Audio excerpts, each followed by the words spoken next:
The mountain doesn't forgive. At 8,500 feet, the Hindu Kush range cuts across the Afghan sky like a serrated blade, all stone and ice and frozen malice. The ridge is barely wide enough for a body to lie flat. That's exactly what she's doing. Kira Ashford is 24 years old. She hasn't slept in 68 hours. Her lips are cracked and bleeding. Her hands shake from cold and exhaustion. Ice crystals have formed in her hair, catching the thin mountain light like broken glass. Through the scope of her M110 rifle, the world reduces to a circle of magnified reality. A window into hell, 1,300 meters below. The radio crackles, static, then a voice, strained, desperate. Phantom Overwatch, this is Viper 6. We are combat ineffective, surrounded. Estimate 200 plus Taliban, 3 wounded. We need immediate extraction. The voice belongs to a man she's never met, a Navy SEAL lieutenant commander named Jackson, 38 years old, father of 2. Right now, he's huddled in a rocky depression in the valley floor with 11 other men. They're about to die. Kira's voice is barely a whisper, calm as still water. Viper 6, this is Phantom. I have eyes on. Count your personnel. There's a pause, confusion in his reply. Phantom, who the hell are you? We have 12 souls, 3 wounded, surrounded by hostiles preparing to overrun our position. She doesn't let him finish. Her finger is already on the trigger. She's been watching the Taliban commander for the last 30 seconds. He's gesturing, organizing, preparing to send his fighters in for the kill. Range, 1,300 meters. Wind gusting crosswind, 18 miles per hour. Temperature, -2 Celsius. Barometric pressure falling. She does the math in 2 seconds. Breath in, breath out. Natural respiratory pause. The rifle cracks, sharp, precise. A sound that echoes off the mountain walls and disappears into the vast indifference of the sky. 1,300 meters away, the Taliban commander drops like a puppet with cut strings. Headshot, clean. The radio erupts. Contact! Sniper! Where the hell did that come from? Phantom, was that you? Where are you? Kira's voice doesn't change. Still calm, still quiet. Viper 6, you have 11 fighters remaining in immediate threat zone. Stay low. Keep quiet. I'll handle this. She doesn't wait for a response. She's already acquired the next target, another leader trying to rally the scattered fighters. Range, 1,200 meters. Wind shifting. Mirage dancing in the scope. Second shot, second kill. The Taliban are shouting now, spinning in circles, searching for a threat they cannot see. Their enemy is invisible, a ghost on the mountain, the voice of God. Kira Ashford will not sleep for the next 72 hours. She will not eat. She will drink the last of her water on hour 40 and spend the remaining 32 hours in stages of dehydration that will later require IV fluids and hospitalization. She will fire 37 rounds. She will score 37 hits.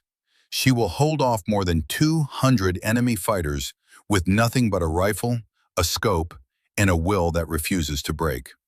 The wind picks up. It cuts through her combat uniform like a knife. She ignores it, has to ignore it. Down in that valley, 12 men are counting on her to be more than human, to be perfect, to be relentless. She can do that. She's been doing that since she was 17 years old, since the day she walked into a recruiting office in rural Montana and told the sergeant she wanted to shoot. Really shoot, not just qualify. The sergeant had looked at her like she was crazy. A girl, 17, barely 120 pounds, but he'd seen something in her eyes. Hunger. 4 hours pass. The sun moves across the sky. The temperature drops another 5 degrees. Kira's position hasn't changed. She's become part of the mountain, stone and ice and absolute focus. The Taliban regroup. They're smarter now, more cautious. They've learned that attacking openly means death. So they adapt. They move in small groups, use cover, try to flank the Americans trapped below. Kira adapts faster. Third kill, 1,400 meters. A fighter trying to set up a PKM machine gun behind a boulder. Fourth kill, 1,600 meters. A spotter with binoculars who thought he was far enough away to be safe. Fifth kill, 1,100 meters. A commander rallying troops for another assault. Each shot is a calculation. Wind, distance, temperature, bullet drop, Coriolis effect, spin drift.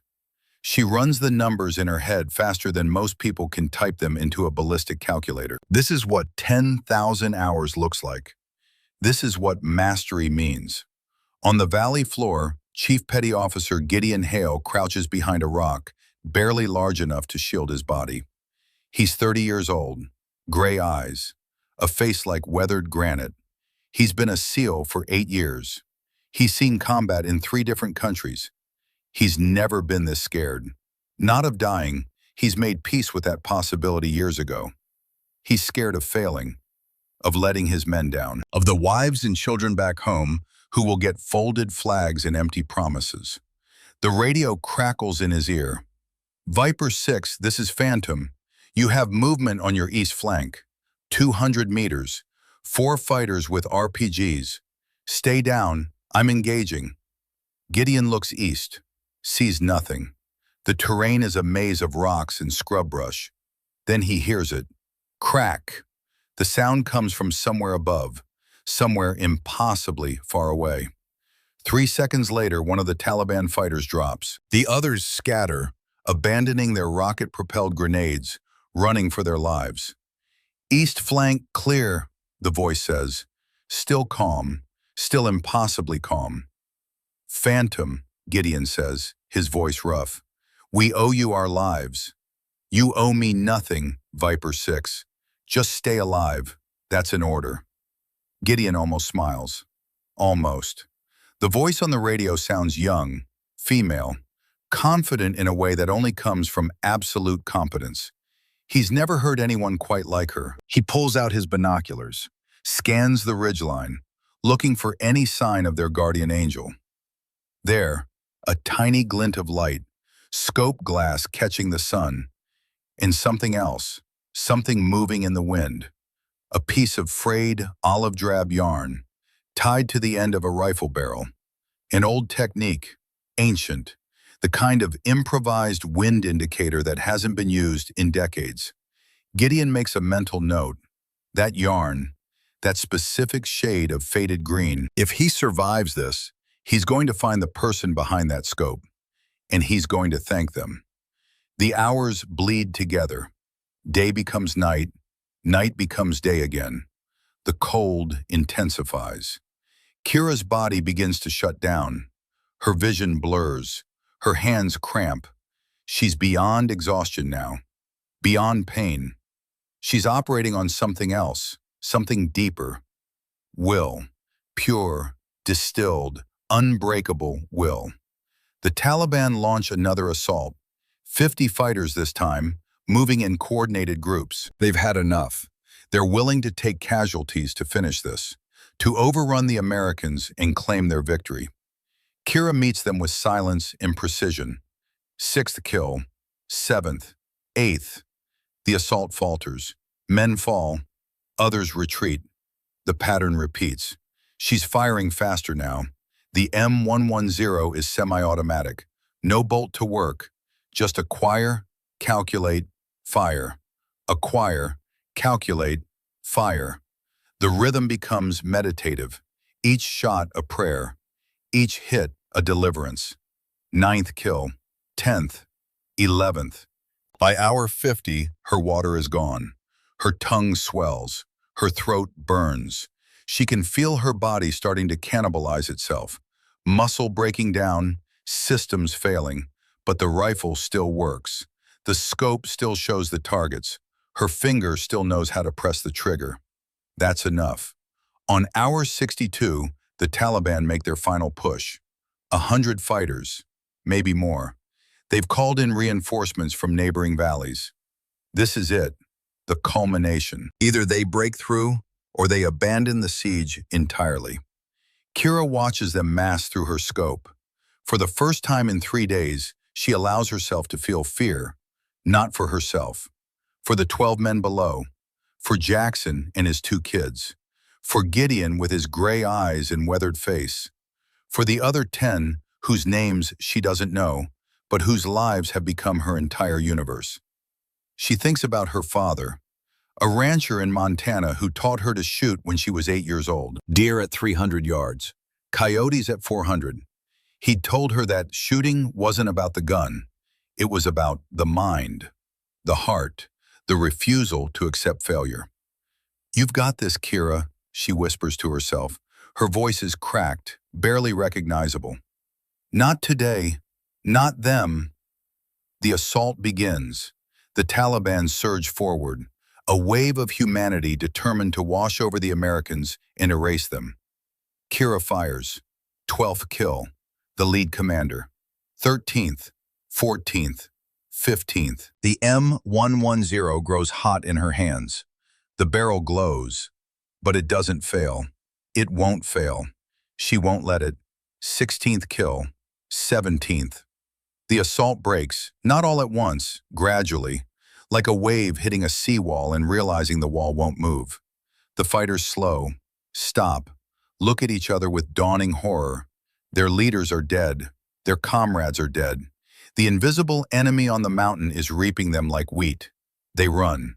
First 1, then 5, then 20, then all of them, scattering into the valleys and ridges, abandoning their weapons, abandoning their wounded, running from the voice of God. Silence falls over the valley. Kira lowers her rifle. Her hands are shaking so badly she can barely hold it. She tries to speak into the radio. No sound comes out. Her throat is too dry, too damaged. She tries again. "Viper 6, she manages. The words are sandpaper. "All clear. Hostiles retreating. You're safe." The response is immediate. "Phantom, this is Viper 6. Extraction inbound. ETA 20 minutes. Thank you. God, thank you." Kira doesn't reply. She doesn't have the strength. She simply lies there on the ridge, staring at the sky, feeling the cold, feeling the pain, feeling alive. 20 minutes later, she hears the helicopters. 2 Chinooks flying low and fast through the valley. They land in a storm of dust and noise. The 12 SEALs move quickly, loading the wounded first, then the others. Within 3 minutes, they're airborne again. From the door of one of the helicopters, Gideon Hale looks up at the ridge. He sees a tiny silhouette against the dawn sky, a figure collapsing from exhaustion, sliding down behind the rocks, disappearing. He raises his hand, a slow, deliberate salute toward the mountain. Around him, the other SEALs see it. They follow his lead. 12 men saluting a ghost they've never seen. The helicopters bank away, heading for safety, heading home. On the ridge, Kira Ashford loses consciousness. She's found 6 hours later by a special operations recovery team. They carry her down the mountain on a stretcher, rush her to a field hospital. IV fluids, oxygen, treatment for severe dehydration and frostbite. The doctors tell her she's lucky to be alive. She tells them she was just doing her job. Her name does not appear in any official report. The mission is classified, top secret. The 12 men she saved are forbidden from speaking about it. The official story is that they fought their way out. Air support arrived, standard extraction.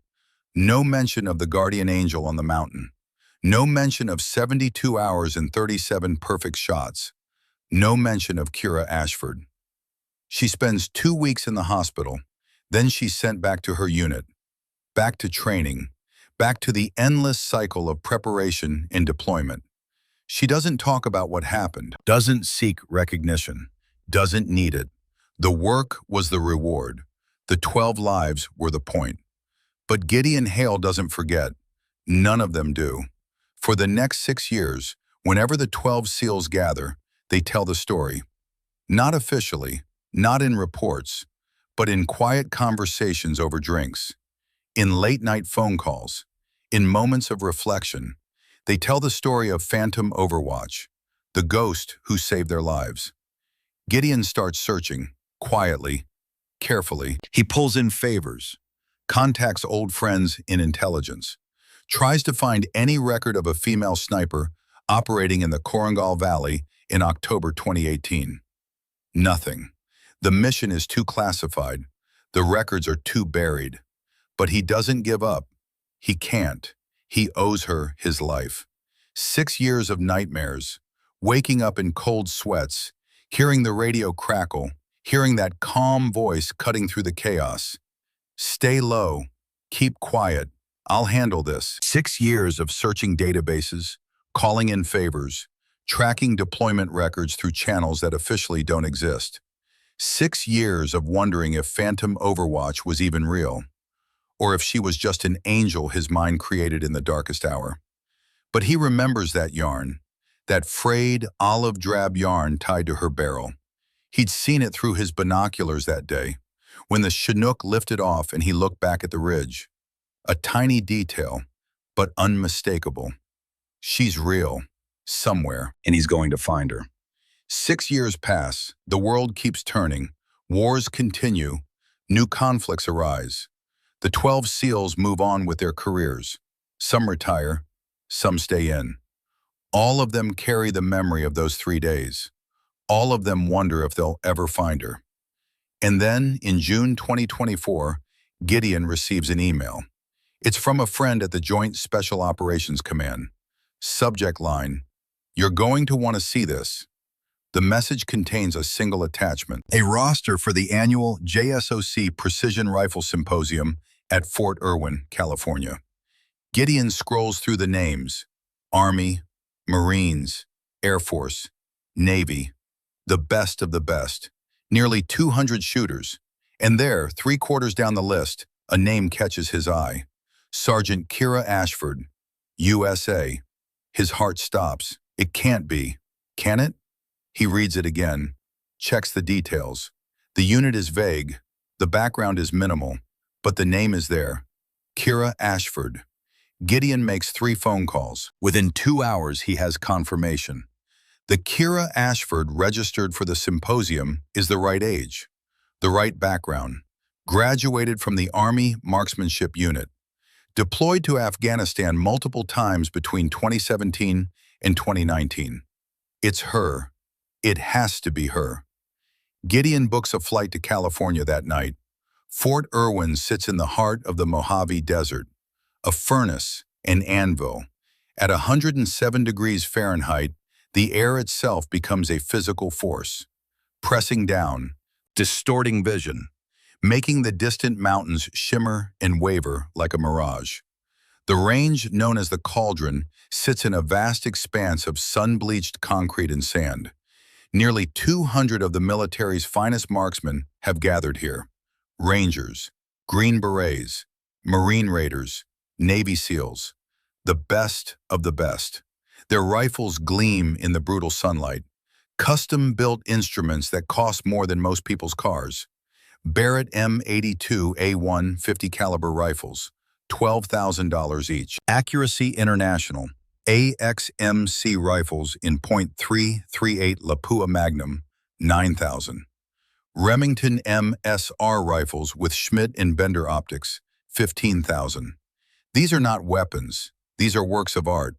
Mechanical poetry. The men who carry them have the swagger to match. Combat patches on their uniforms. Deployment beards. The easy confidence of warriors who have seen the worst the world has to offer and walked away. And then Kira Ashford arrives. She drives up in a 2015 Ford F-150, paint faded by too many desert suns. Driving alone. She parks at the far end of the lot, away from the cluster of expensive trucks and tactical SUVs. When she steps out, she's wearing a standard Army combat uniform, clean but showing wear. No combat patches, no decorations, no badges of honor. Kira Ashford is 30 years old now, 6 years older than the woman who held that mountain. 6 years of training, teaching, preparing for a moment she didn't know was coming. The name tape on her chest reads, Ashford. The rank on her collar, Sergeant. 3 stripes. She opens the truck bed and pulls out a soft rifle case. Not a hard case. Not a tactical Pelican case with foam inserts. Just a simple, padded bag. The kind you can buy at any sporting goods store for $40. From 50 feet away, a group of Marine Raiders watches her. One of them, a staff sergeant with a fresh, high and tight haircut, nudges his buddy. Check it out, Army. His buddy glances over, sees Kira, sees the soft case, loses interest immediately. Support role, probably here for admin or something. They turn back to their rifles, their conversation, their world. Kira doesn't exist to them. She's scenery, background noise. She doesn't notice, or if she does, she doesn't care. She walks to firing position 23, sets down her gear, unzips the case. The rifle that emerges is an M110 semi-automatic sniper system, 7.62 millimeters NATO. Standard issue. It's a capable weapon, respected in the right hands. But here, in this company, surrounded by custom-built marvels of engineering, it looks like exactly what it is. Basic, functional, ordinary. Kira pulls a small cleaning cloth from her pocket and begins wiping down the bolt. Her movements are slow, methodical. Each motion flows into the next with the kind of practiced economy that comes from 10,000 repetitions. She's not thinking about it. Her hands know the ritual. Oil the bolt, check the extractor, inspect the firing pin. 30 feet away, Master Sergeant Dalton Reeve is holding court. Dalton is 39 years old, 6'2" of Marine Corps muscle and swagger. He has a voice that carries, a laugh that booms, a presence that demands attention. His rifle, resting on a custom shooting mat, is a work of art. A precision-built masterpiece chambered in .338 Lapua Magnum. The stock is carbon fiber. The barrel is stainless steel, hand-lapped and cryogenically treated. The scope is a Schmidt and Bender 5-25 power with a price tag that could buy a used car. He's surrounded by a small audience. Other shooters, Marines mostly, a few Army Rangers, a couple of Green Berets. They're laughing at something he said. Dalton has that gift, the ability to command a room, or in this case, a firing line. He glances over at Kira, sees her kneeling by her gear, sees the M110, sees the soft case. His eyes light up with opportunity. "Hey fellas," he says, loud enough to carry. "Y'all see that? Army brought a museum piece." The laughter starts. Not cruel, not yet. Just the easy mockery of men who know they're on top of the hierarchy. Kira doesn't look up. She inserts a magazine into the rifle's well. The click is crisp, precise, a small sound of mechanical perfection. She continues her work. Dalton takes 3 steps toward her. His audience follows. Now there are 8 men standing around, and Kira is the center of attention, whether she wants it or not. "That little thing," Dalton says, his Texas accent thick and syrupy. "Sweetheart, you'd be better off throwing rocks." The laughter is louder now. A couple of the men exchange glances. One shifts uncomfortably, but doesn't say anything. The group dynamic has momentum. Nobody wants to be the one to break it. For the first time, Kira's hands pause. Just for half a second. Her fingers stop moving on the rifle. Then they resume. Steady, deliberate. She still doesn't look at him. The lack of reaction frustrates Dalton. He's used to getting a response. Anger, embarrassment, something. The silence is an insult. "I'm serious, darling," he says, louder now. "That pea shooter might work on a flat range in perfect conditions, but out here, in the real world, you're outgunned before you even start." More laughter. One of the Rangers shakes his head, grinning. A Green Beret crosses his arms, watching, waiting to see how this plays out. Kira sets down the rifle. She picks up a small torque wrench, the kind used for precision work. She begins checking the scope rings. Her expression is neutral. Not angry, not embarrassed, not intimidated, just focused. It's the face of someone completely absorbed in a task. The outside world, with all its noise and pettiness, simply does not exist. 400 yards away, in the observation tower, a man lowers his binoculars. General Thaddeus Blackwood, 59 years old, 4 stars on his collar, commander of the Joint Special Operations Command. His face is weathered, lined with the kind of creases that come from decades of hard decisions and harder consequences. His hair is silver gray, cut military short. His posture is ramrod straight. He's been watching Kira since she arrived, watched her park away from the crowd, watched her pull out that soft rifle case, watched her kneel down and begin her ritual with a kind of quiet professionalism that most of these operators will never understand. And now he's watching Dalton Reeve make a fool of himself. Blackwood's jaw tightens. His knuckles go white on the binocular housing. For just a moment, a memory flashes. 15 years ago, a recruitment event in a high school gymnasium in rural Montana. A teenage girl with fire in her eyes, asking him if the Army would let her shoot. Really shoot, not just qualify. He'd looked at her and seen something. Hunger, discipline, potential. He'd told her, "You'll go far, kid, if you're willing to work for it." She'd worked for it. Blackwood raises the binoculars again, watches Kira ignore the mockery, watches her continue her preparation with the same meticulous care, as if Dalton Reeve and his audience are nothing more than background noise. A small smile crosses Blackwood's face. Not amusement, recognition. He's seen that look before. That absolute focus. That refusal to be distracted by anything external. He's seen it on the faces of operators in the worst situations imaginable. The kind of focus that comes when the world is ending, and the only thing holding back the chaos is will. Kira Ashford has that will. She's had it since she was 15 years old. Down on the firing line, Dalton is walking away, satisfied. His audience disperses. The show is over. They return to their rifles, their gear, their conversations. Kira is forgotten. She continues her work. She ties a small piece of frayed olive drab yarn to the end of her rifle barrel. 8 inches long, faded, ancient. The kind of improvised wind indicator that hasn't been used in decades, not since the invention of electronic wind meters. 10 positions down, at firing position 13, Chief Petty Officer Gideon Hale watches. He's been watching Kira since she arrived. Not openly, just peripheral observation. The way a predator watches another predator. Respectful, cautious, curious. He sees the yarn on her barrel, and something clicks in his memory.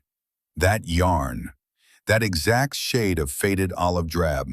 He'd seen it through binoculars 6 years ago, on a ridge in Afghanistan, in the last moments before the Chinook lifted off. His breath catches. No, it can't be. He watches the way she tests the yarn, the way it flutters in the slight breeze, the way she reads it, interpreting the movement like reading a language.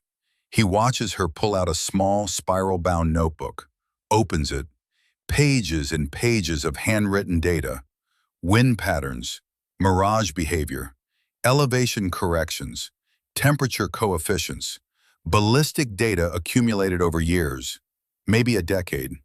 He watches her posture, the way her shoulders sit, perfectly square, relaxed but ready, zero tension. The mark of someone who has spent so many hours behind a rifle that the position is as natural as breathing.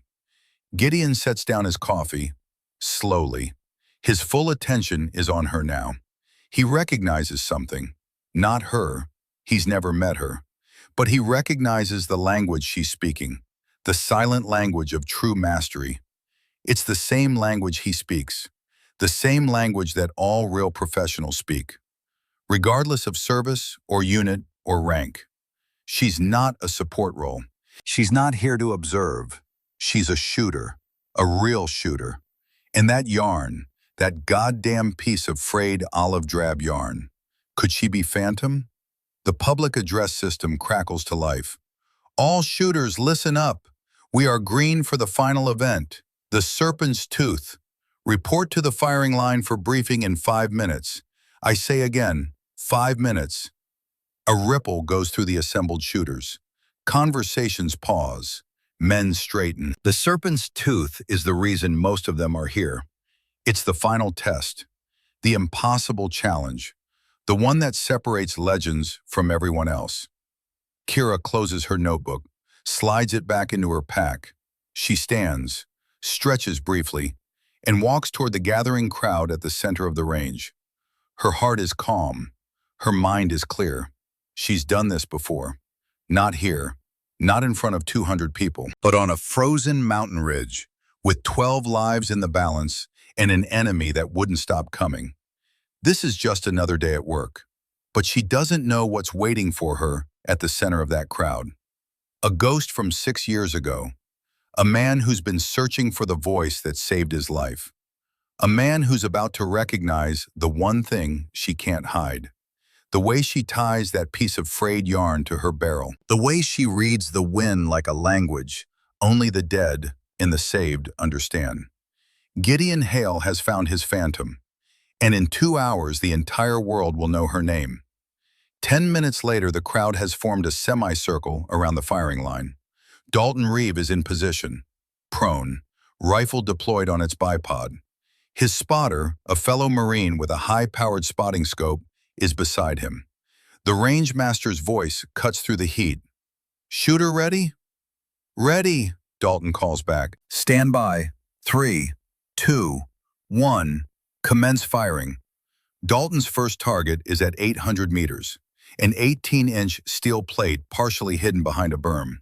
He finds it in his scope, dials the elevation, checks the wind. His spotter's voice is calm, professional. "Wind, right to left, 8 miles per hour, hold right edge." Dalton breathes. In, out, squeeze. Boom. The rifle's report is enormous, a massive concussive blast that echoes off the mountains. The recoil pushes his whole body back. Downrange, the electronic scoring system pings. "Target 1, hit." The crowd murmurs approval. Dalton works the bolt. Smooth, fast. He's good. Nobody can deny that. "Target 2, 1,000 meters. He finds it, adjusts. Boom! Ping! "Target 2, hit." He's moving fast now, confident. The rifle is an extension of him. He flows through the targets. 3, 4, 5, 6. Each shot is a demonstration of skill. Each hit is confirmation of his place at the top of the hierarchy. The crowd watches with appreciation. This is mastery. This is what $18,000 and 15 years of experience looks like. Time remaining, 3 minutes, 12 seconds. Now comes target 7, 2,000 meters, the impossible shot. Dalton settles into his position. His breathing slows. His spotter is on the spotting scope, reading the wind with a Kestrel electronic wind meter. Wind variable, 11 miles per hour, quartering right. Wait, gust from the valley, 16 miles per hour. No, shifting again, back to 12. The wind is chaos, a living thing, unpredictable. Dalton dials in his elevation, 58 minutes of angle. He holds for wind. 4 minutes right. Breath in, breath out, hold, squeeze. Boom! The sound is apocalyptic. The rifle bucks. The muzzle blast kicks up dust in a 20-foot radius. Downrange, far across the valley, a plume of dust erupts, 3 feet to the left of the target. Miss. Dalton curses, loud, reloads, fast. His spotter's voice is urgent. Wind changed mid-flight, now left to right, 12 miles per hour. Dalton adjusts, dials left, holds. Boom! Another miss, this time high, 2 feet above and 1 foot right. God damn it! The timer beeps. 10 minutes. Time's up. Dalton stands. His face is flushed, frustration etched into every line. But he masks it quickly, shrugs, turns to the crowd with a grin that doesn't quite reach his eyes. Wind's a beast today, fellas. 2,000 meters in these conditions? That's a lottery ticket. The crowd nods, sympathetic, understanding. It's the wind, always the wind. Nobody can fight the wind.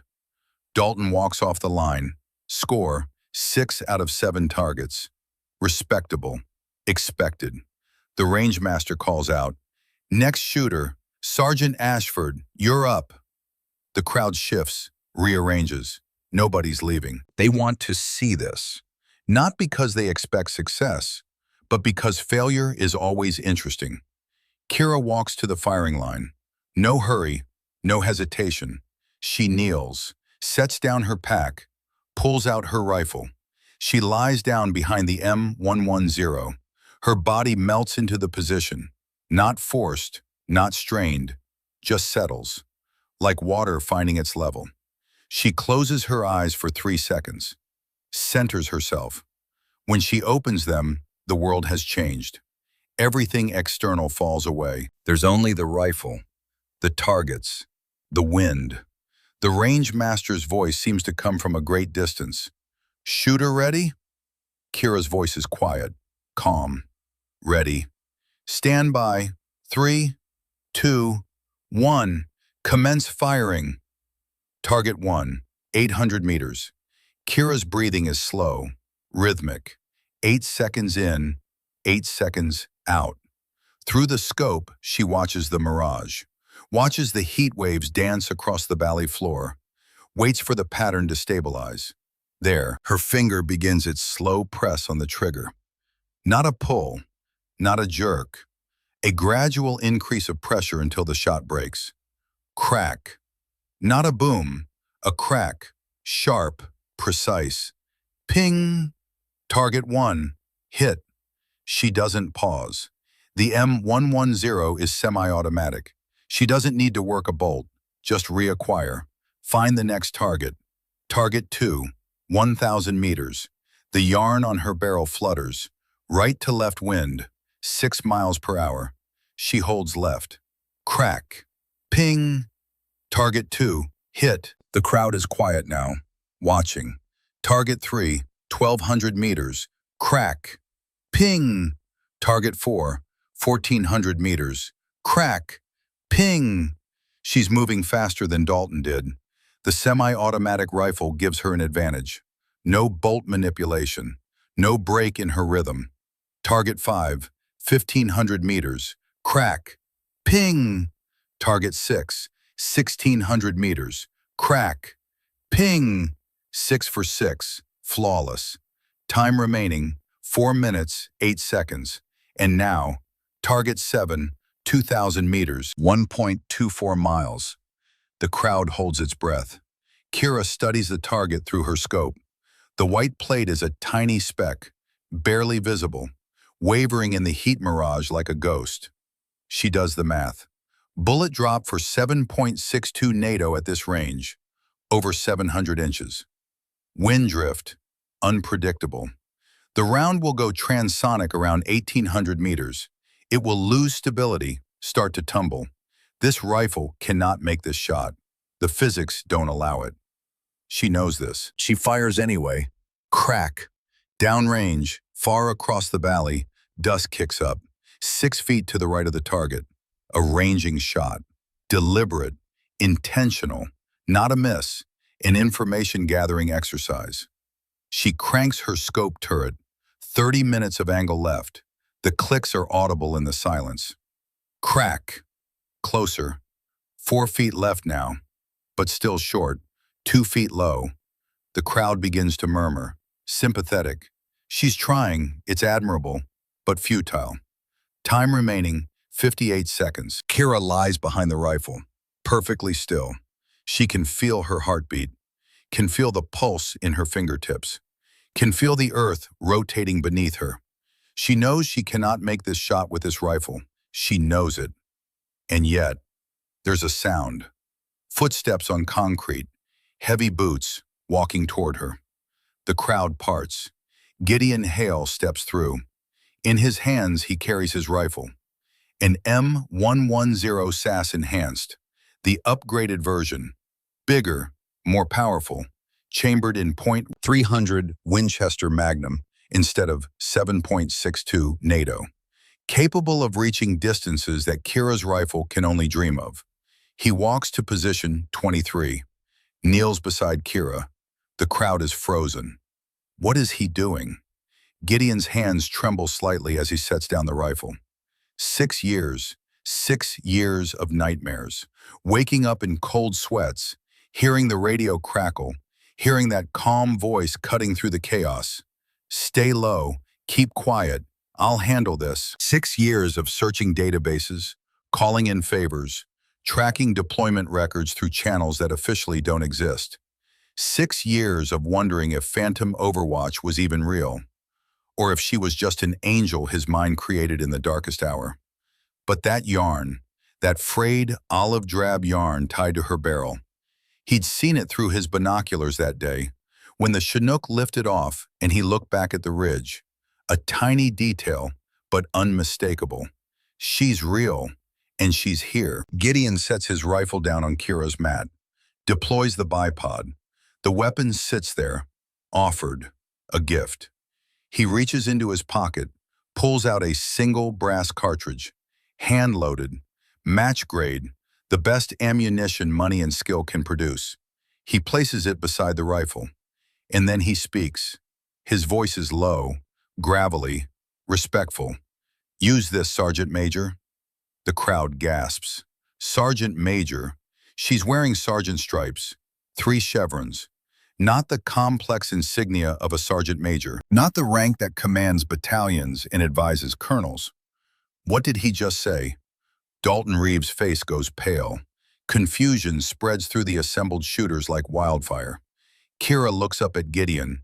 Their eyes meet, and in that moment, a memory surfaces. 6 years old, hidden in classified files. A voice on a radio in the darkest night. Stay low. Keep quiet. I'll handle this. Gideon's eyes are wet, not crying, but close. I've been looking for you for 6 years, he says quietly. Phantom. Kira's expression doesn't change, but something flickers in her eyes. Recognition. Acknowledgement. She gives one small nod. Gideon stands, steps back, crosses his arms, and waits. The crowd is in chaos now. Whispers, questions, confusion. But General Thaddeus Blackwood, 400 yards away in the observation tower, is smiling. Finally, they're going to understand. The world narrows to a single point of focus. Kira Ashford's hands move to the M110 SAS Enhanced. Not her rifle, Gideon Hale's rifle, a weapon she's never touched before. Yet her fingers find the bolt, the safety, the trigger guard, as if they've known this rifle for 1,000 years. Muscle memory transcends the specific tool. A master pianist can play any piano. A master surgeon can use any scalpel. A master sniper can shoot any rifle. She chambers the single brass cartridge. The bolt slides forward with a metallic click that seems to echo across the entire range, despite being barely louder than a whisper. The sound of finality, of commitment, of a decision made. Time remaining, 42 seconds. The crowd has gone silent. Not the silence of anticipation, the silence of shock, of cognitive dissonance. Sergeant Major. Gideon called her Sergeant Major, but she's wearing sergeant stripes, 3 chevrons. The math doesn't add up. The hierarchy doesn't make sense. Dalton Reeves stands at the back of the crowd, arms crossed, face a mask of confusion giving way to something else.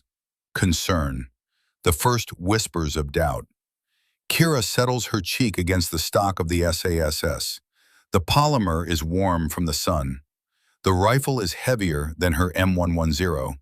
Different balance, different feel, but the fundamentals remain the same. Physics doesn't care which rifle you're using. Gravity pulls the same. Wind pushes the same. The earth spins the same. Through the scope, the target reappears. 2,000 meters distant, a 12-inch white circle against tan earth. It wavers in the heat mirage like a reflection on disturbed water. Her breathing slows, deepens. 8 seconds in, hold. 8 seconds out, hold. The rhythm of a resting heartbeat, the rhythm of absolute calm. The yarn on her barrel flutters. She watches it with peripheral vision, reads it like a language. Right to left, 12 miles per hour. No. Shifting now, left to right. 14. No. Gusting, back to 10. The wind is alive, chaotic, unpredictable. Most shooters would wait for it to stabilize, wait for a lull, a pocket of calm. Kira doesn't wait. She reads the chaos, finds the pattern within it. The wind isn't random. It follows rules. Thermals rising from the valley floor, air currents channeled by the mountain walls. It's a dance, complex, but learnable. She's been learning it for 6 years. Her internal voice, calm and methodical, runs the calculations. 300 Winchester Magnum, muzzle velocity, 2,900 feet per second. Ballistic coefficient of the hand-loaded match-grade bullet, 0.715. Range, 2,000 meters. Elevation, 58 minutes of angle. Bullet drop, 640 inches, 53 feet. Wind drift at this distance with current conditions, 18 inches right. No. Thermal rising from valley floor will push left. Compensate. Net drift, 12 inches right. Coriolis effect. Northern hemisphere. Shooting east, 2 minutes of angle right. Spin drift. Always right with right-hand twist barrel. 1.5 minutes. Temperature, 107 degrees. Air density low. Bullet will fly faster, flatter. Adjust elevation down, 0.5 minutes. All of this happens in 3 seconds, not conscious thought, instinct honed by 10,000 hours behind a scope. Her hand moves to the elevation turret, clicks. Precise adjustments. The crosshairs shift in the scope. Time remaining, 35 seconds. She finds her natural respiratory pause. That moment between breaths where the body is perfectly still, where the heartbeat quiets, where the rifle, the shooter, and the earth become one unified system. Her finger begins its press on the trigger. Slow, gradual, constant pressure. She doesn't know when the shot will break. That's the point. If she knows, she'll flinch. Anticipate. The subconscious will betray her. The trigger is a surprise even to her. The rifle fires. The sound is different from the M110, sharper, more authoritative. The recoil is heavier, a firm shove against her shoulder. But she rides it, doesn't fight it, becomes part of it. Through the scope, she watches. 3.2 seconds. The world holds its breath. The bullet leaves the barrel at 2,900 feet per second. It climbs, arcs, reaches its apex 85 feet above the line of sight, begins to descend. The copper-jacketed projectile is spinning at 180,000 revolutions per minute, a tiny gyroscope fighting to maintain stability. At 1,800 meters, it goes transonic, breaks the sound barrier in reverse. The shockwave causes it to wobble, destabilize. For a fraction of a second, it's a coin spinning in the air, ready to tumble. But the hand-loaded bullet is perfectly balanced. The rifling was perfect. The launch was perfect. It holds. The wind catches it, pushes right. Then a thermal from the valley floor pushes left. The forces cancel.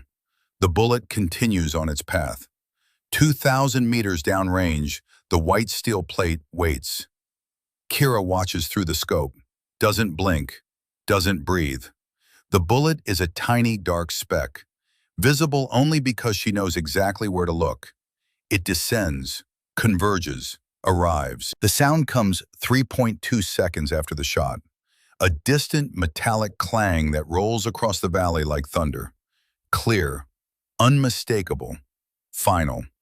The electronic scoring system, designed with a slight delay to account for the speed of sound at this distance, announces in its synthesized female voice, Target 7, hit, center mass, time elapsed, 9 minutes 58 seconds.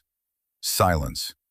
Not the silence of anticipation, not the silence of shock, the silence of disbelief, the silence of 100 assumptions shattering simultaneously. For 4 full seconds, nobody moves, nobody speaks, nobody even breathes. Dalton Reeves' mouth is open, literally hanging open. His face has gone pale beneath his sunburn. His eyes are wide, uncomprehending. The impossible just happened. The laws of physics just bent. The hierarchy of the world just inverted. Around him, other shooters are frozen in similar states of disbelief. A Green Beret has removed his hat and is staring at it as if it might provide an explanation. A Ranger has both hands on top of his head, eyes closed, shaking his head slowly. A Marine is laughing, not joy, shock manifesting as sound. Gideon Hale stands with his arms crossed, a tight smile on his weathered face. His eyes are wet, not crying, but close. After 6 years of searching, of wondering, of trying to find the woman who saved his life, he's finally found her. And she just proved, in front of 200 of the military's best shooters, exactly who and what she is. In the observation tower, General Thaddeus Blackwood sets down his binoculars. He closes his eyes, exhales a breath he's been holding for 6 years, maybe longer, since the day he met a 15-year-old girl with fire in her eyes and told her she could go far if she worked for it. She worked for it, and now the world is about to learn what that work produced. Blackwood stands, straightens his uniform, begins walking toward the stairs that will take him down to the firing line. On the range, the spell breaks. Someone in the crowd whispers, "Holy shit!" Someone else, "Did that just happen?" A Ranger turns to the man next to him. "Tell me you saw that. Tell me I'm not hallucinating from the heat." "I saw it, 2,000 meters, one shot, cold bore on a rifle she's never fired before. I saw it." The murmur spreads, grows, builds into a wave of sound. Not applause, not cheers, just the sound of men trying to process something that doesn't fit into their understanding of reality. Kira remains prone behind the rifle. She's already clearing it. Safe the weapon. Remove the magazine. Lock the bolt back. Check the chamber. The ritual of safety. Automatic. Ingrained. She sits up, looks at Gideon, extends the rifle toward him. Gideon shakes his head. "Keep it, Chief." "I can't." "You can. You will." His voice is firm, final. That rifle just made history. It belongs with the shooter who fired it. Kira hesitates, then nods, sets the rifle carefully on her mat. The crowd is starting to recover now, starting to react. A few men begin to clap. Slow, uncertain. Not sure if applause is appropriate or if they're witnessing something more solemn.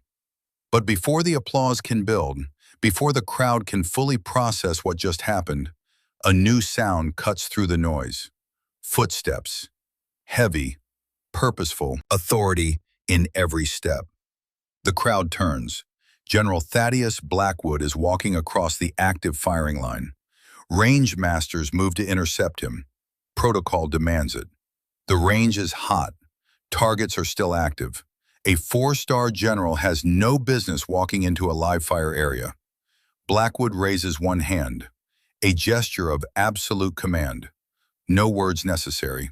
The range masters stop, step back. Every eye on the range follows the general. 200 shooters, 20 range staff, all watching. Blackwood walks past Gideon Hale first. Stops. Their eyes meet. Blackwood gives a single, slow nod of approval. "Well done, Chief Hale." Gideon's voice is rough, thick. "Just gave her the right tool, sir. She did the impossible part." Indeed she did. Blackwood continues walking. His path takes him directly past Dalton Reeve. He stops, looks at the Marine Master Sergeant, doesn't speak. The silence between them is heavier than words. Blackwood's eyes hold disappointment, not anger. Disappointment.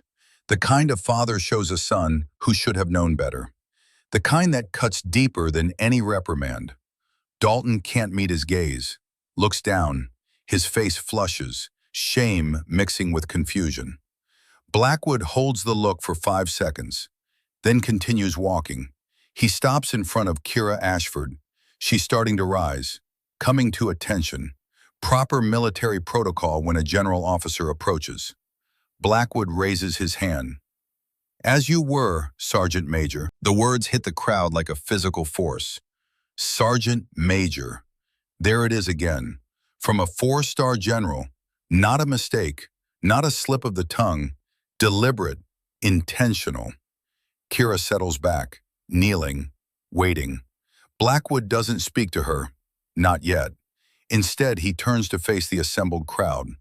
All 200-plus men, the finest shooters in the United States military. Rangers, SEALs, Green Berets, Marine Raiders, Delta Force operators whose presence isn't officially acknowledged.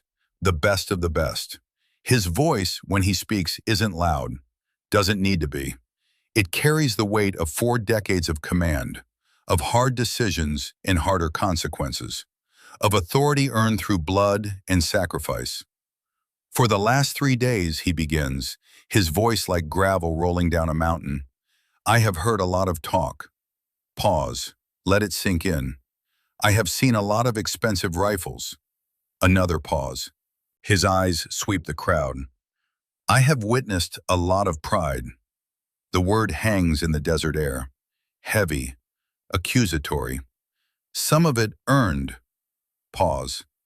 Most of it not. A few men shift uncomfortably. Nobody speaks. "We come to these symposiums for a purpose. To test our skills, to push the limits of our craft, to learn from the best." Blackwood's voice hardens, goes cold. "But we also come to learn humility, to understand that skill isn't measured in dollars spent or equipment carried, to remember that the most dangerous weapon on any battlefield isn't the rifle." He taps his temple. "It's this, and what this commands." He gestures toward Kira without looking at her. "You see this, Sergeant? You see her standard issue rifle. You see her lack of expensive gear. You see her lack of fanfare, and you made assumptions." The word is sharp, cutting.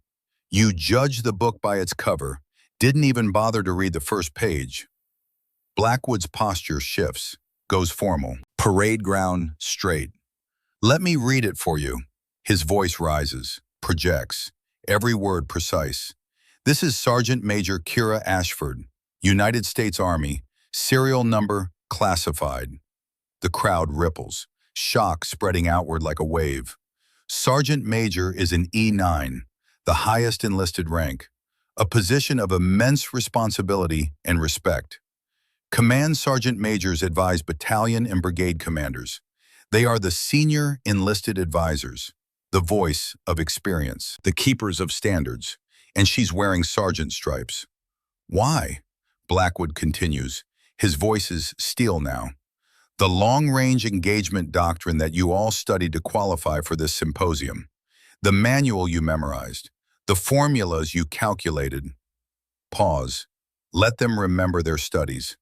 "She didn't study them." Pause. "She wrote them."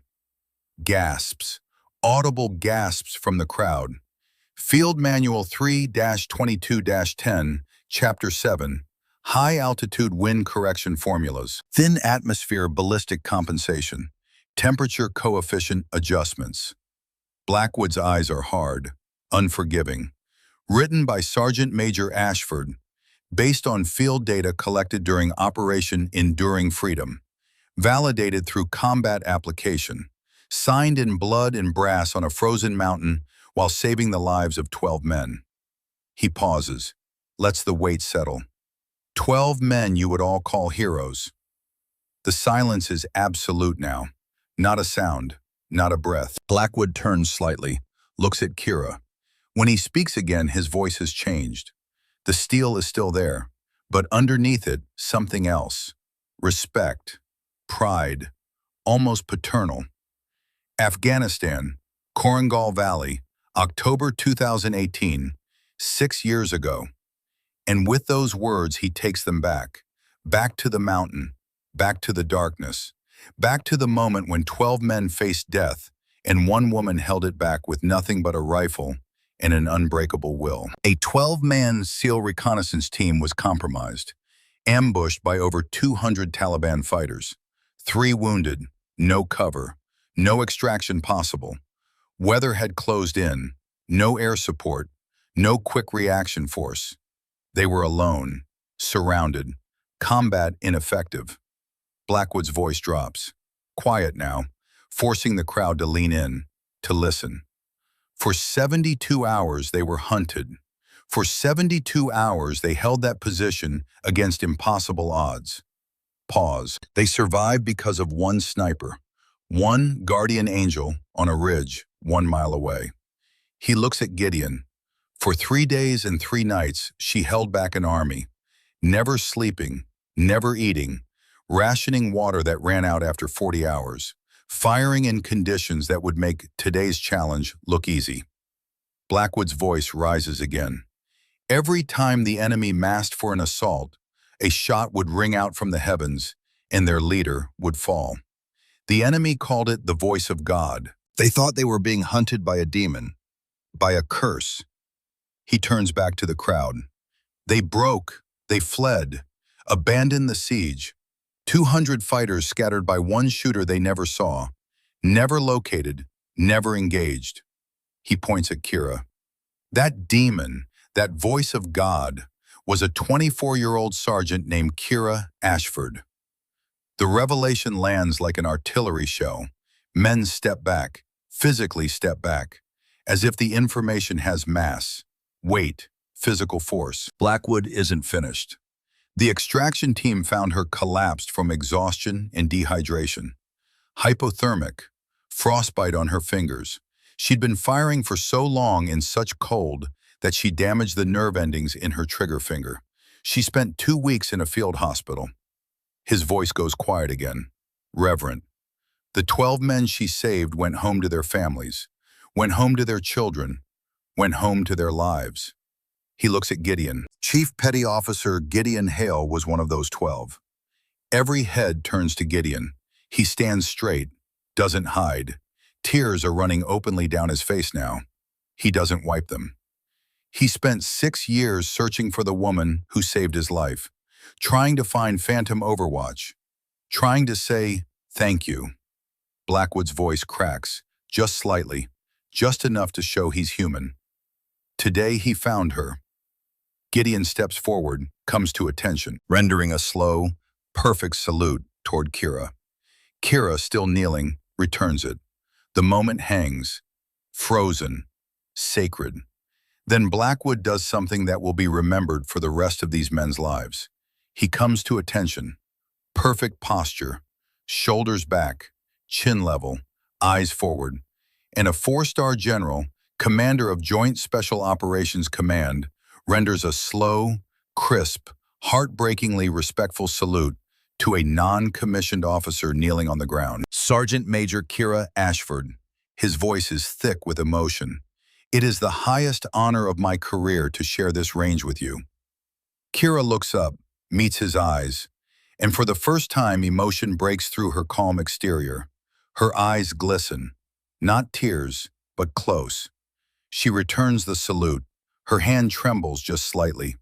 They hold the salute, General and Sergeant, 4 stars and 3 chevrons, separated by rank, united by respect.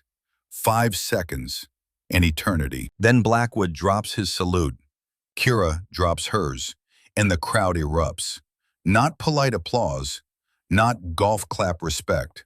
A roar, a wave of sound, shouting, whistling, grown men, hardened warriors, cheering like children at a championship game. Standing ovation, every single shooter on their feet, clapping until their hands hurt. Some have tears running down their faces.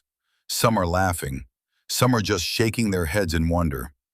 Dalton Reeves stands at the back, not clapping, not moving. His world has been inverted. Everything he thought he knew about hierarchy, about status, about what makes a warrior great, has just been shattered.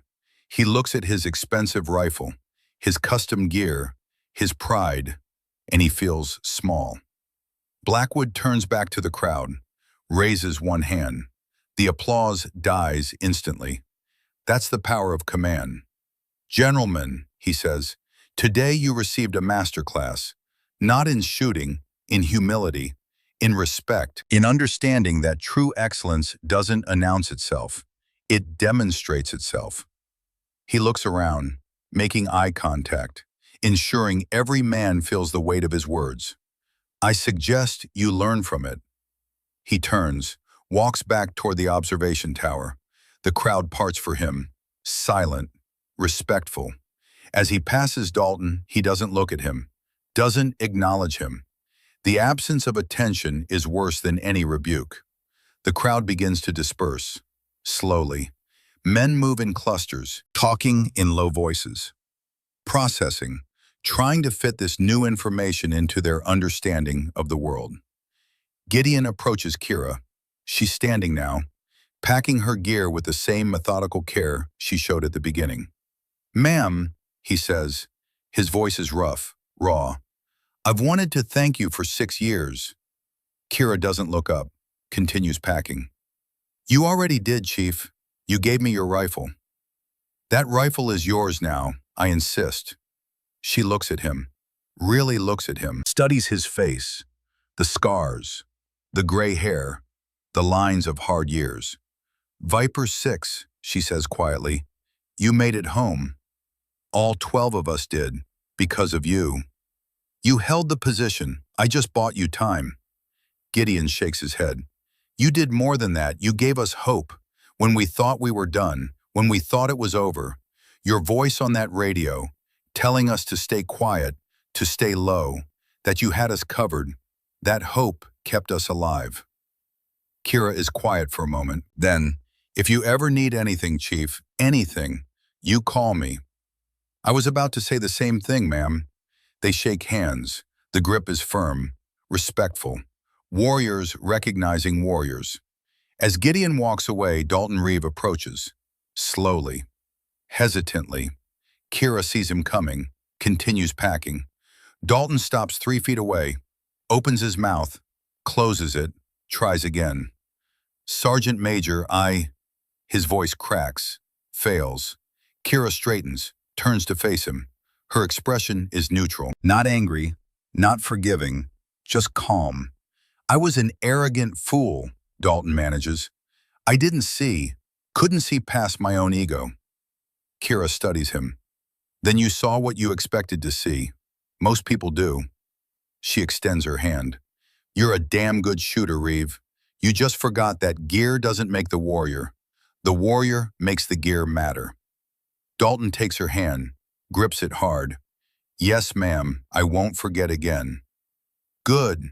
Now go teach someone else that lesson." Dalton nods, steps back, walks away a different man than he was an hour ago. The range is clearing now.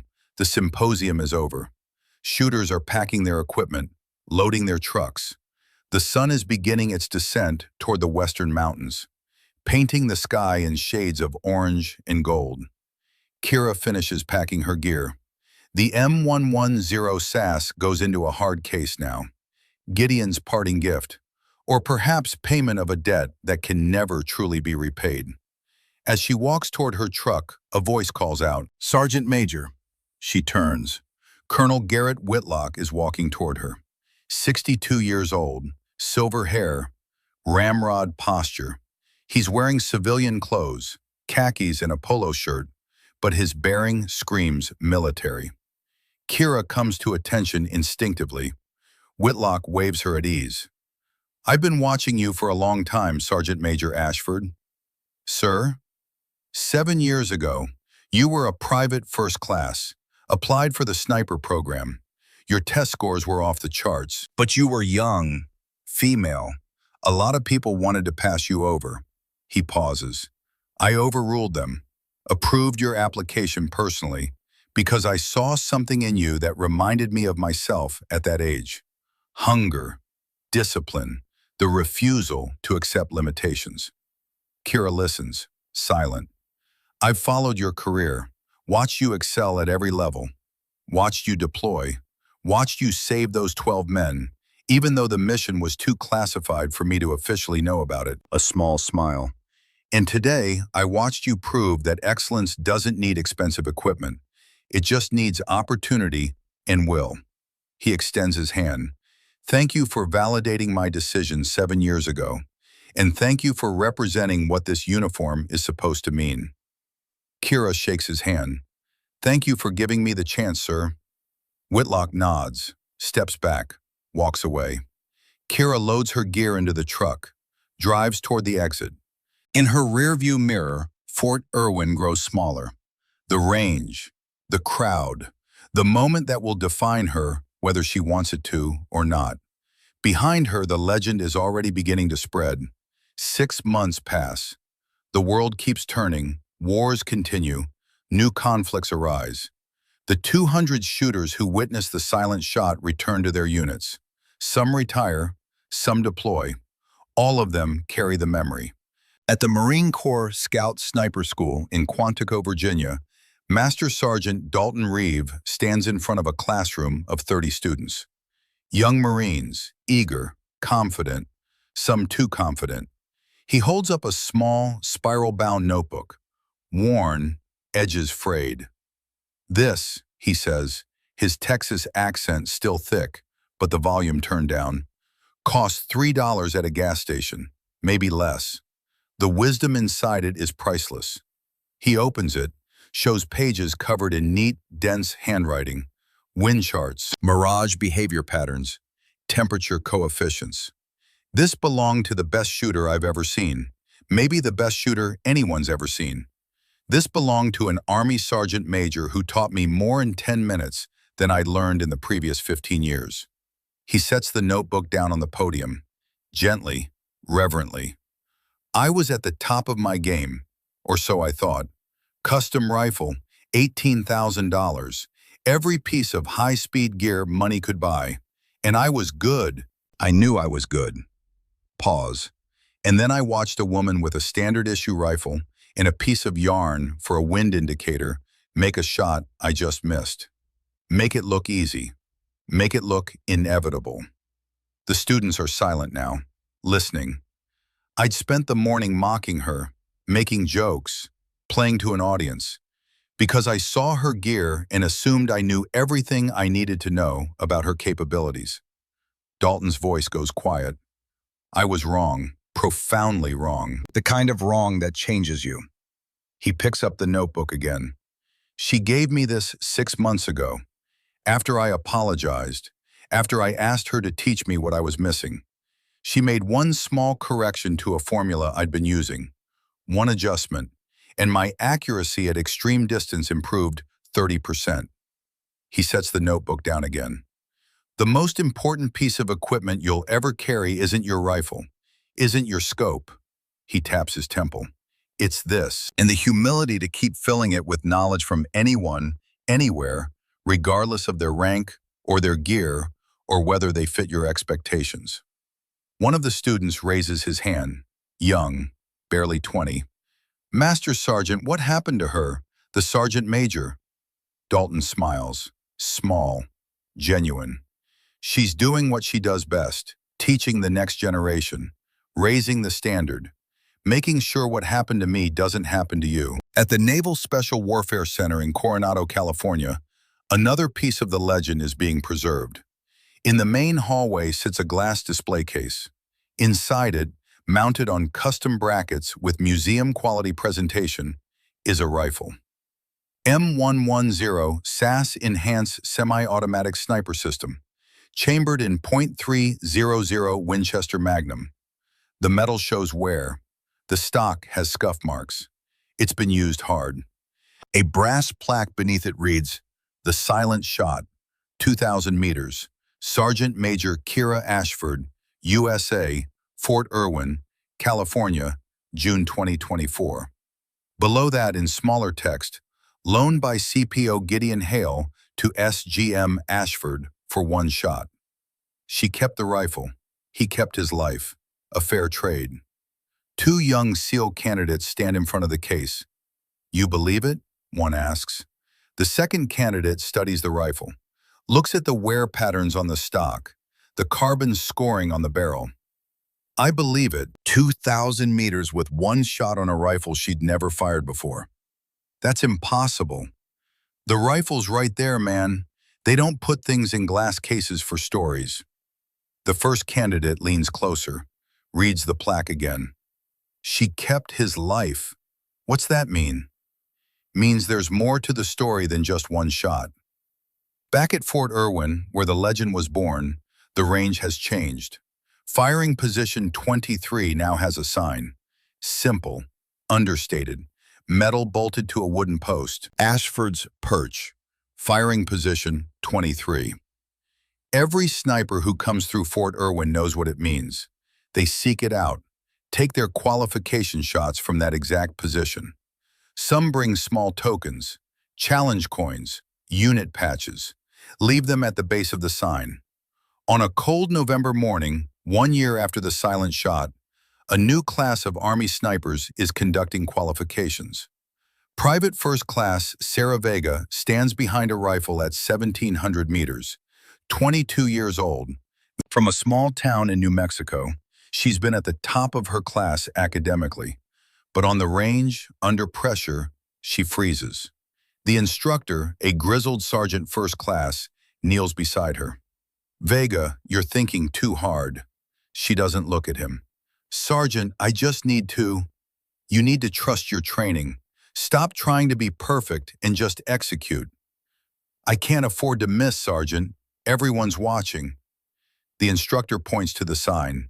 Ashford's Perch. You know that name? Vega nods. Sergeant Major Ashford made some kind of legendary shot here.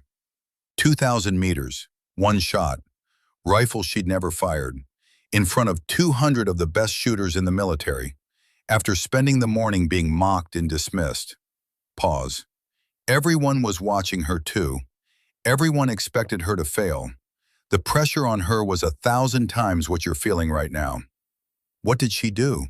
She ignored the pressure, ignored the audience, ignored everything external, got into her own headspace, did the work, trusted her training. The instructor stands. You've got this, Vega. Stop performing for an audience and just shoot. He walks away. Vega takes a breath, looks at the sign, thinks about a sergeant major who refused to let other people's expectations define her performance. She settles behind her rifle, finds her breathing rhythm, reads the wind, calculates the solution, and shoots. The target pings, center mass. She shoots again. Another hit. Again. Again. Again. 6 targets. 6 hits. When she stands up, the instructor nods. That's how it's done, Vega. Welcome to the club. 18 months after the silent shot, the Blue Ridge Mountains of Virginia stand eternal against a gray autumn sky. At a remote training facility tucked into a valley between 2 peaks, Kira Ashford stands before a class of 25 sniper students, mixed service, Army, Marines, Air Force, even 2 Navy SEALs. Mixed gender, 5 women, 20 men. Mixed experience. What unites them is potential. Kira stands on a slight rise overlooking the valley, where targets are positioned at ranges from 800 to 1,800 meters. Her M110 SASS, the rifle Gideon gave her, rests on a bipod beside her. Marksmanship, she begins, her voice carrying in the still mountain air, is not about the rifle, not about the scope, not about the technology. She picks up the rifle, holds it out. This is a tool, expensive, well-made, capable, but ultimately just a tool. Sets it down. The rifle is an extension of your will. The bullet is your message. Your job as a sniper is to deliver that message with absolute clarity. She walks along the line of students, makes eye contact with each one. Some of you are here because you want to be the best. Some are here because you were told to be here. Some are here because you think it looks cool or sounds impressive. Pause. I don't care why you're here. I only care about one thing. Are you willing to do the work? A young male student, cocky, raises his hand. Sergeant Major, I've been shooting since I was 6. Won state competitions. I'm a natural. Kira stops, looks at him. What's your name? Specialist Thompson, Sergeant Major. You think you're a natural shooter, Thompson? Yes, Sergeant Major. I've always had a gift for it. Kira nods slowly. Interesting perspective. Tell me something, Thompson. Do you think I'm a natural shooter? The student hesitates, senses a trap, but his confidence carries him forward. Based on your reputation, Sergeant Major, I'd say yes. Wrong. The word is flat, final. I'm not a natural anything. I've fired approximately 400,000 rounds in my career. I've spent over 10,000 hours behind a scope. I've logged wind data in 67 different geographic locations. I've failed more shots than you've attempted. She walks closer to him. Natural talent is a myth, a lie people tell themselves to avoid confronting the truth. What truth, Sergeant Major? That excellence is built, not born. That mastery requires suffering. That the difference between good and great is 10,000 hours of deliberate practice when nobody's watching and nobody's applauding. The student looks down, chastened. Kira's voice softens slightly. You have potential, Thompson. I can see it. But potential means nothing without work, without humility, without the willingness to be wrong 1,000 times so you can be right when it matters. She addresses the whole class again.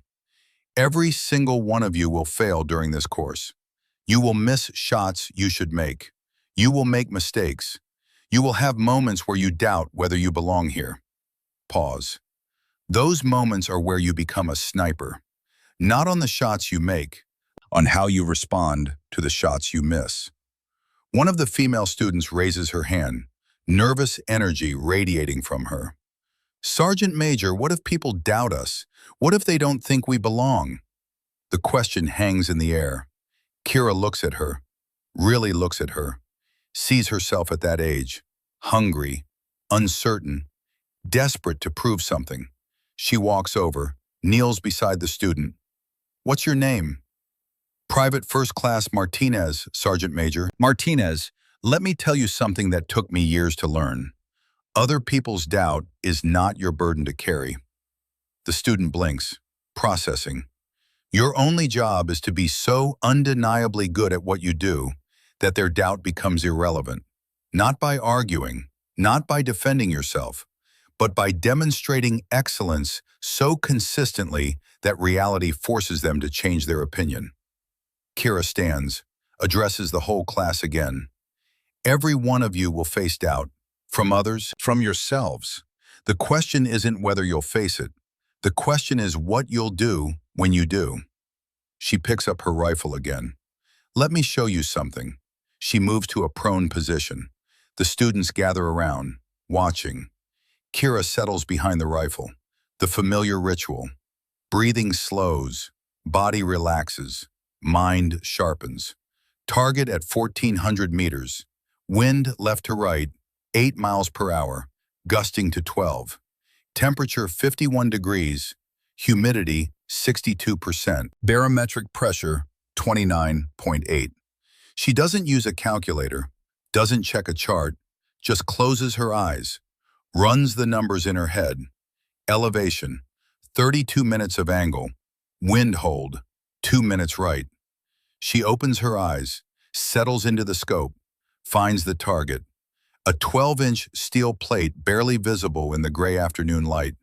Breath in, breath out. Natural pause. Trigger press. Crack. 3 seconds later, the distant ring of steel on steel echoes back across the valley. The students erupt in spontaneous applause. Kira stands, chambers another round, looks at Martinez. Your turn. The young woman's eyes go wide. Sergeant Major, I've never shot past 1,000 meters. Then today, you learn. Kira guides her into position, helps her with body alignment, breathing, scope picture. Same target, same conditions, but I'm not going to give you the solution. You're going to calculate it. Martinez's hands shake slightly. The pressure is immense. Everyone watching. What's the first thing you need to know? Kira asks quietly. Range to target. Good. What else? Wind speed and direction. Keep going. Martinez talks through the problem out loud. Step by step, Kira corrects small errors, reinforces correct thinking, guides without taking over. Finally, I think I have it, Sergeant Major. You think or you know?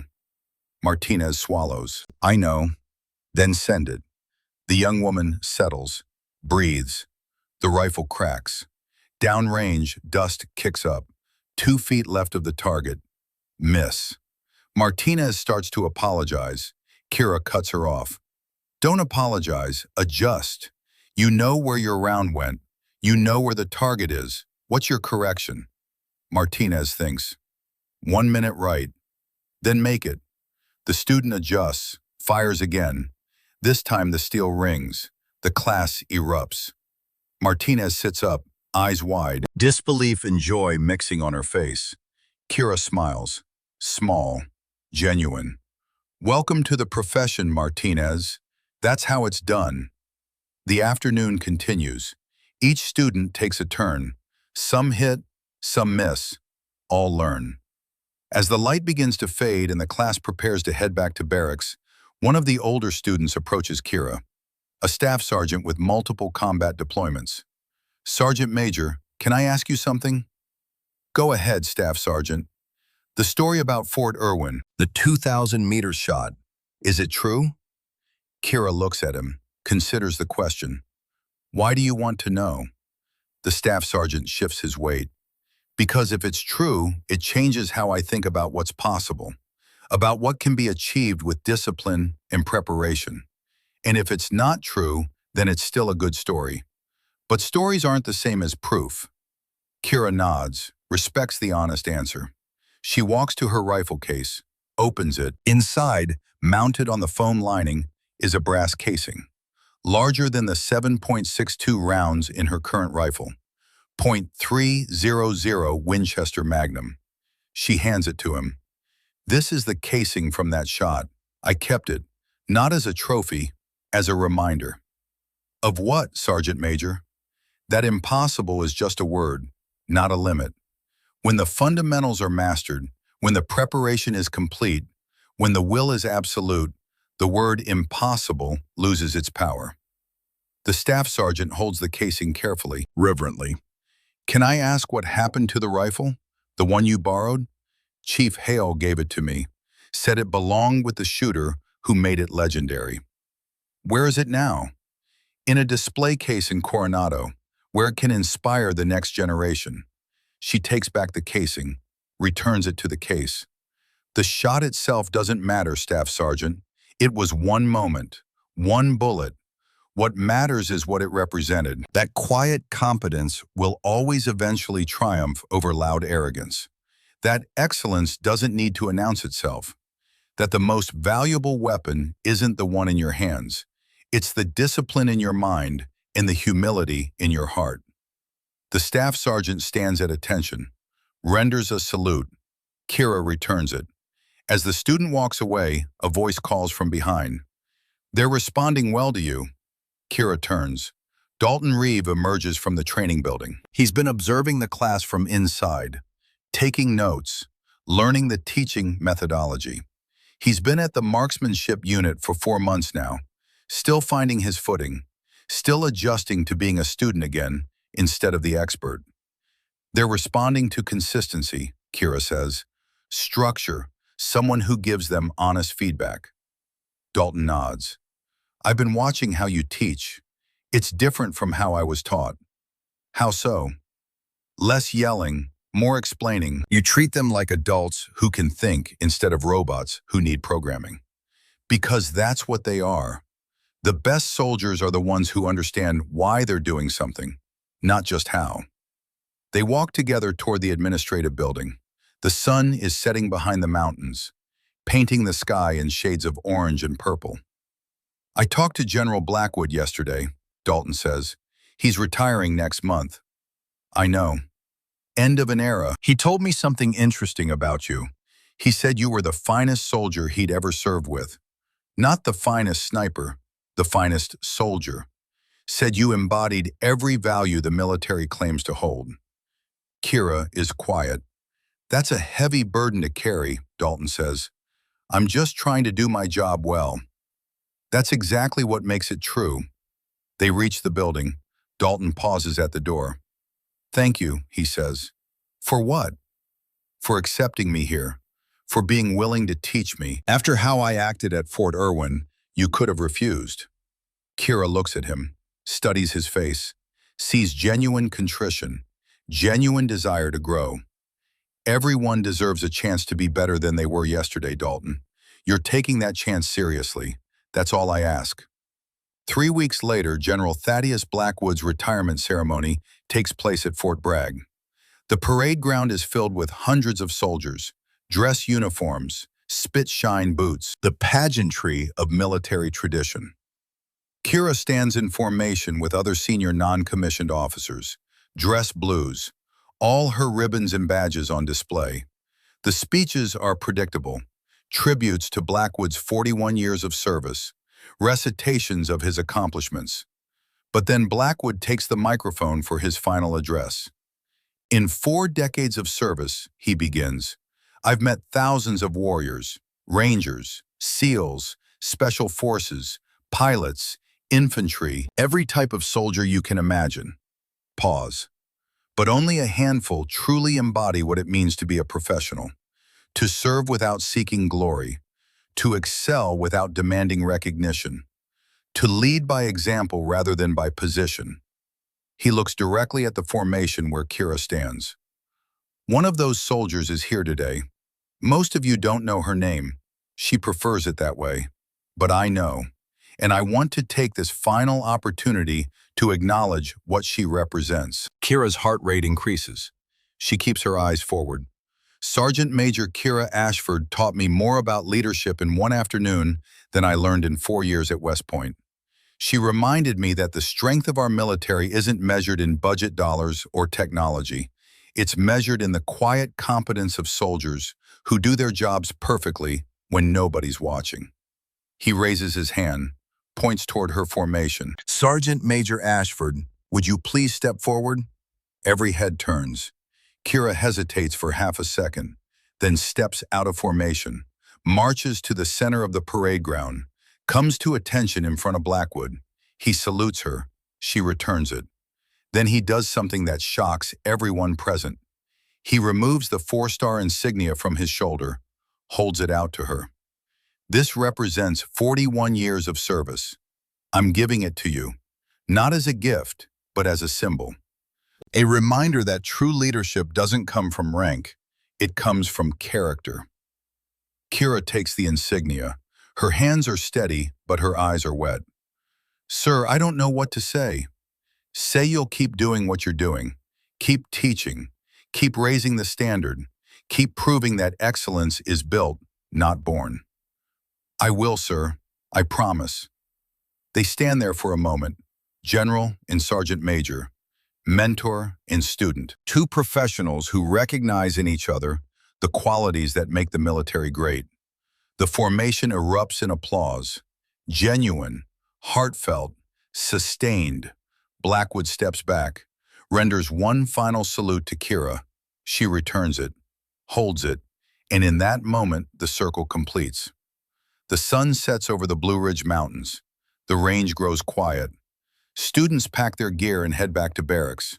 Kira remains alone. Looking out over the valley where targets stand silent in the fading light, she picks up her rifle, chambers around, not for practice, not for demonstration, just for herself. Finds a target at 1,800 meters, barely visible in the twilight, settles into position, breathing slows, world narrows, all the noise falls away. There's only the rifle, the target, the wind. The fundamentals never change. Breath in, breath out, natural pause, trigger press, crack. 3 seconds of silence, then the distant ring of steel. Perfect. Kira stands, clears the rifle, packs her gear. As she walks back toward the building, a young soldier she doesn't recognize approaches, hesitant, respectful.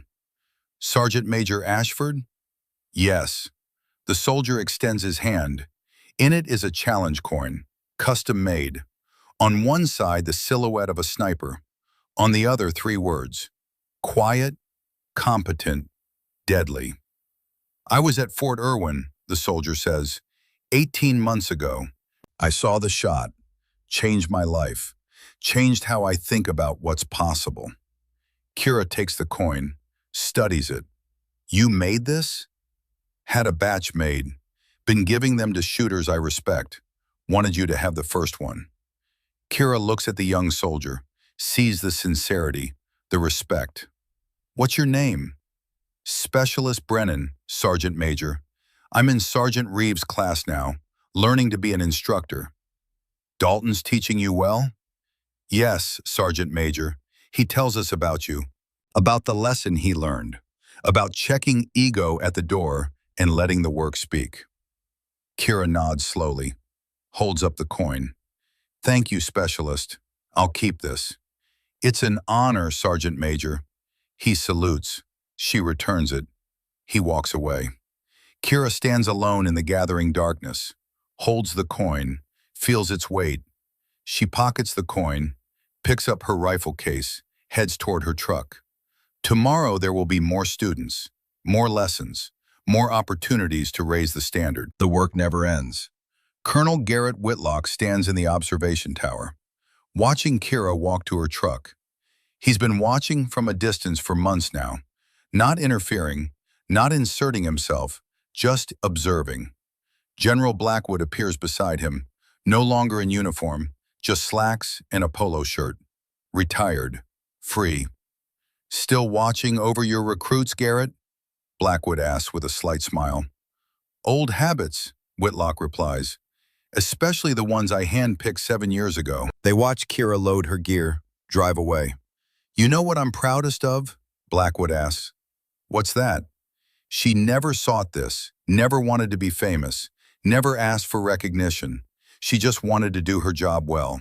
And somehow, that made her more influential than anyone who chased glory. Whitlock nods. That's the difference between professionals and performers. Professionals focus on the work. Performers focus on the applause. And she's the definition of professional. They stand in silence for a moment. The story will last, Blackwood says quietly, not because of the shot, because of what it represents.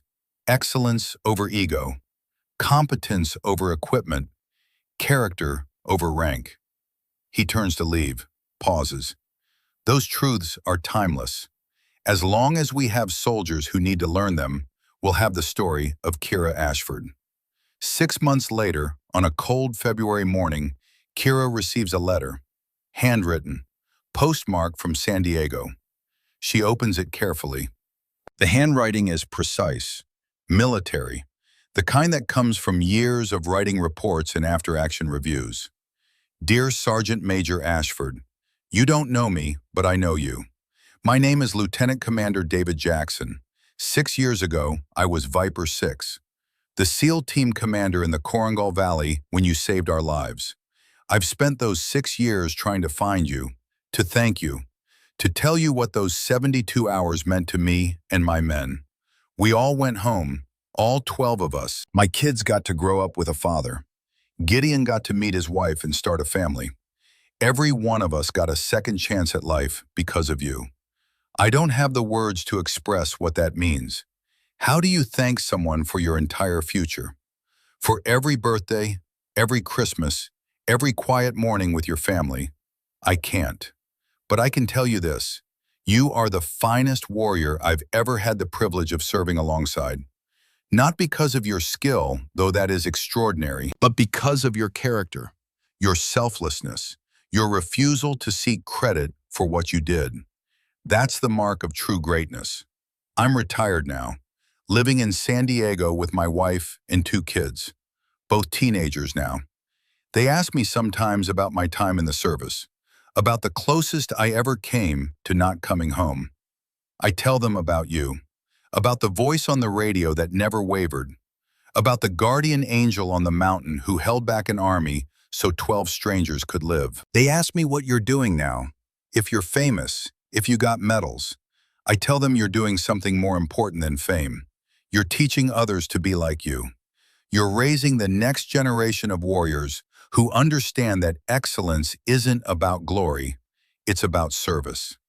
Thank you, Sergeant Major Ashford, for my life, for my family's future, for showing me what a warrior truly is.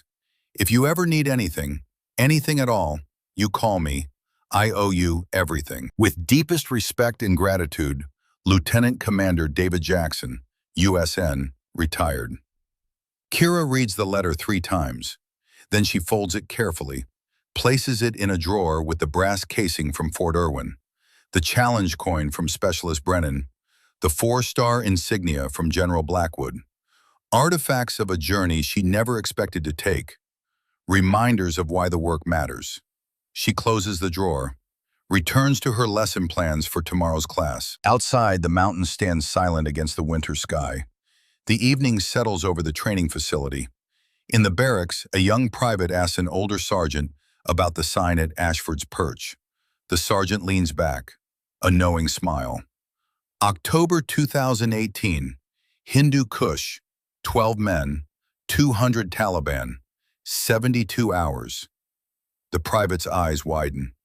And one woman on a mountain who refused to let them die. The sergeant pulls out a challenge coin.